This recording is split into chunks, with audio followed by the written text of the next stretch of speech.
Welcome back. Today we are looking into a unique source, one that really asks us to, well, fundamentally challenge how we see things. We're going beyond just the physical act of seeing. It's about questioning what sight even is and what it tells us about reality. That's it. We're focusing on lesson 270. I will not use the body's eyes today.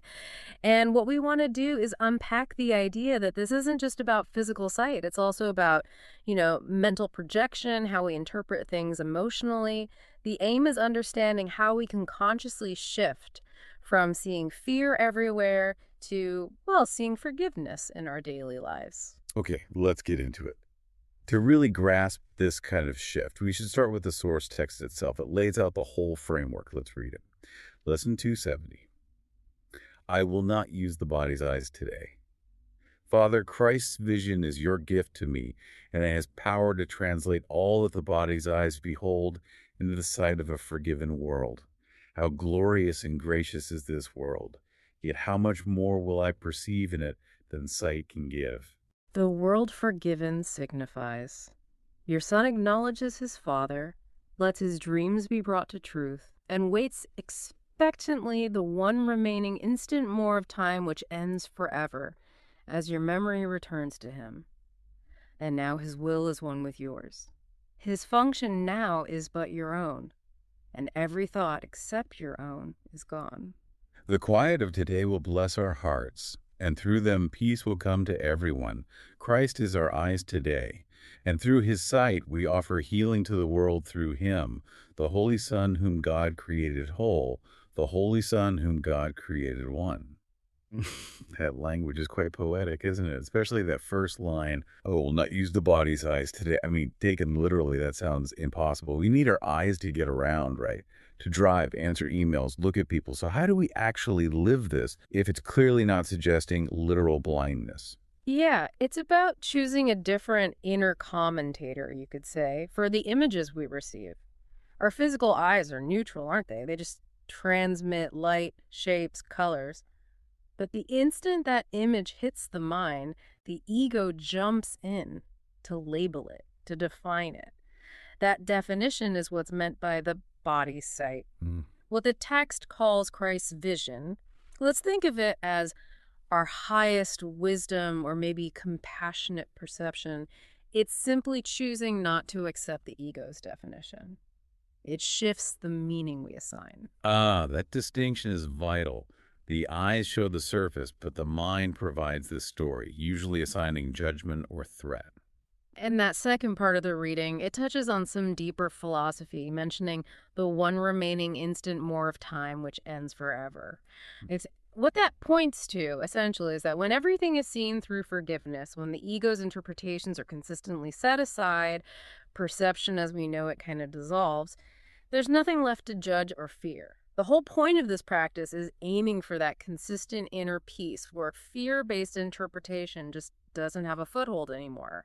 Okay, let's bring this down to earth a bit. My morning commute comes to mind immediately. Stuck in traffic.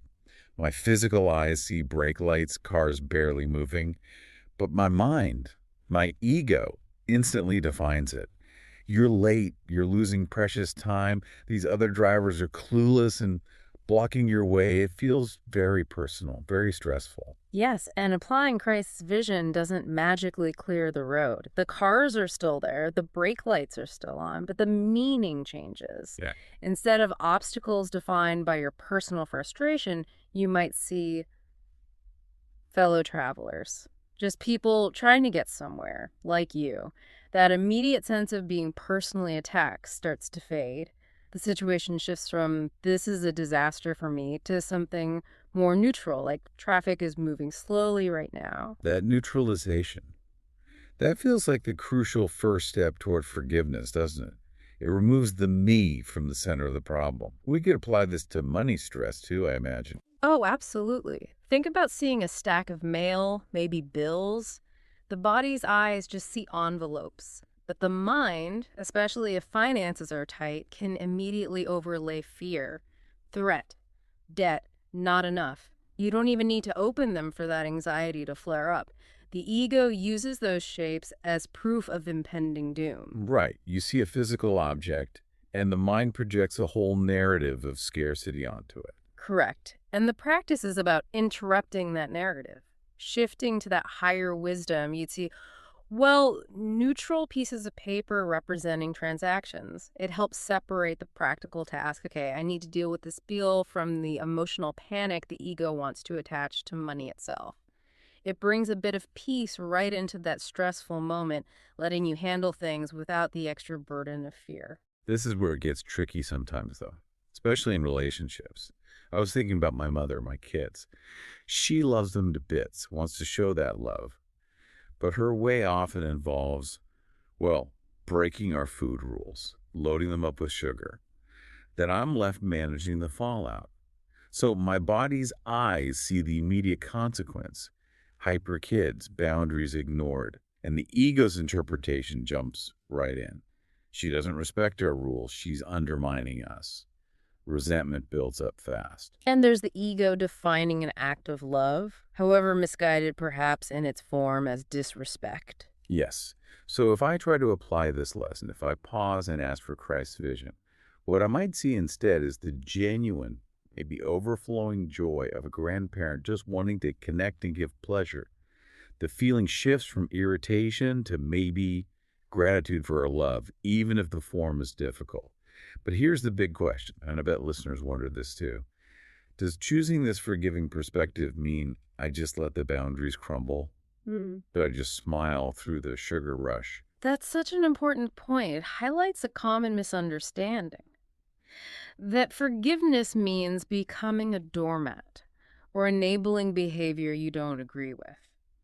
But the lesson is about shifting your internal interpretation, your inner state.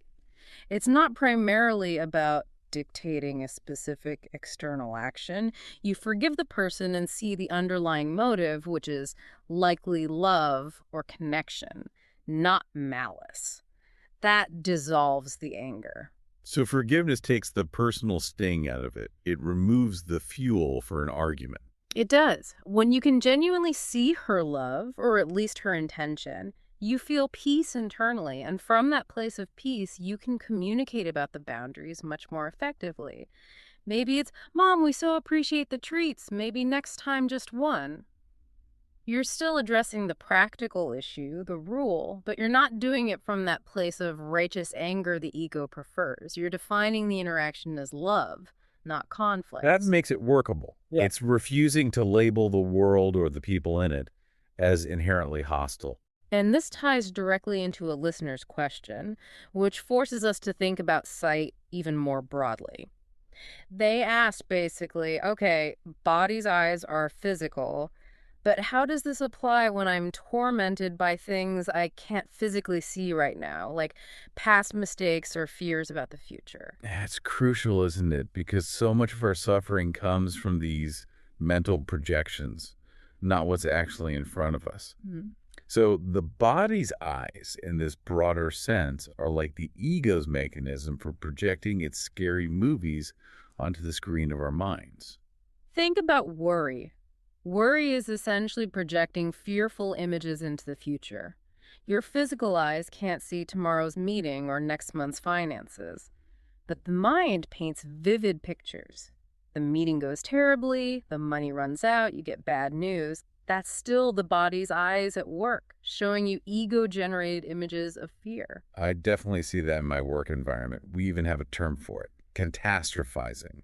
One small thing seems off, and the mind instantly leaps to the absolute worst-case scenario. That imagined failure feels more real and paralyzing than the actual minor issue. And the higher wisdom or Christ's vision confronts that mental movie directly. It doesn't necessarily deny that challenges exist, but it says, this picture of disaster you're watching, that's not reality. It's a fear dream built on past hurts or future anxieties. It brings your focus back to the only place you actually have power, the present moment, reminding you that right now, in this instant, you are safe. It counters the image with peace. And the same applies to endlessly replaying old arguments or cringe-worthy moments, right? The event is done. physically gone, but the mind keeps projecting it internally, often like a form of self-punishment. We use that mental sight to beat ourselves up. Oh, replaying guilt is a classic ego strategy, using that inner vision to reinforce shame about things that are over. Highest wisdom looks at that replayed scene and suggests a reframe. It asks us to see the shared humanity, maybe the shared innocence in that past moment, and to choose healing now instead of more guilt. So the practice really covers both the outer world and the inner landscape of imagination. Okay, so in both cases, the task is the same. Translate fear into forgiveness.